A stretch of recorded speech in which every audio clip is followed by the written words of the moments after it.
Welcome to Srinivas TK channel. పోటీ పరీక్షలకు అవసరమైన ముఖ్యమైన కరెంట్ అఫైర్స్లో భాగంగా 2025లో దాశరథి కృష్ణమాచార్య అవార్డుని ఎవరికి ప్రకటించారో తెలుసుకుందాము. దానిలో భాగంగా కవి వ్యాసకర్త అయిన అన్నవరం దేవేందర్ గారికి 2025లో దాశరథి కృష్ణమాచార్య అవార్డుని ప్రకటించడం జరిగింది. వీరు సిద్దిపేట జిల్లా హుస్నాబాద్ మండలం పోతారం గ్రామంలో 1962లో జన్మించడం జరిగింది.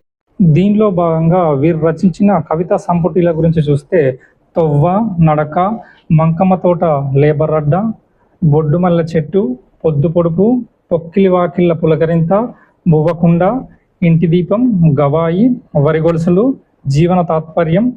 ఈ కవితా సంపుటిలో మంకమ్మ తోట లేబర్రడ్డ అనేది కాకతీయ యూనివర్సిటీలో BA స్పెషల్ తెలుగు విద్యార్థులకు పాఠంగా ఉంది. వీరు రచించిన ముఖ్యమైన పుస్తకాల గురించి చూస్తే మరో కోణం, ఊరి దస్తూరి 2020, సంచారం, అంతరంగం, కలవు. ఇదే క్రమంలో మనం దాశరథి కృష్ణమాచార్యుల గురించి కొన్ని ముఖ్యమైన అంశాలను తెలుసుకుందాము. వీరు 1925 జూలై 22న వరంగల్ జిల్లా చిన్నగూడూరులో జన్మించారు. ప్రస్తుతం ఇది మహబూబాబాద్లో ఉంది.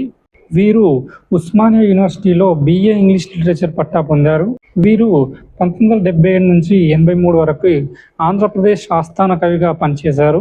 వీరికి కళా ప్రపూర్ణ అనే బిరుదు కలదు.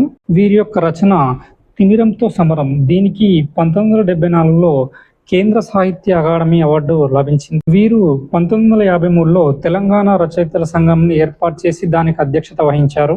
వీరి యొక్క సినీ రంగ ప్రవేశం 1961లో ఇద్దరు మిత్రులు సినిమాకి పాటలు రాయడంతో ప్రారంభమైంది.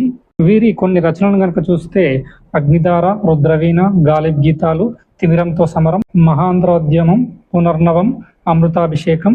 వీరు ఇచ్చిన కొన్ని పద్యాలు, నినాదాల గురించి చూస్తే నా తెలంగాణ కోటి రతనాల వీణ, నా తెలంగాణ తల్లి కంజాతవల్లి, మా నిజాం రాజు జన్మజన్మల భోజు.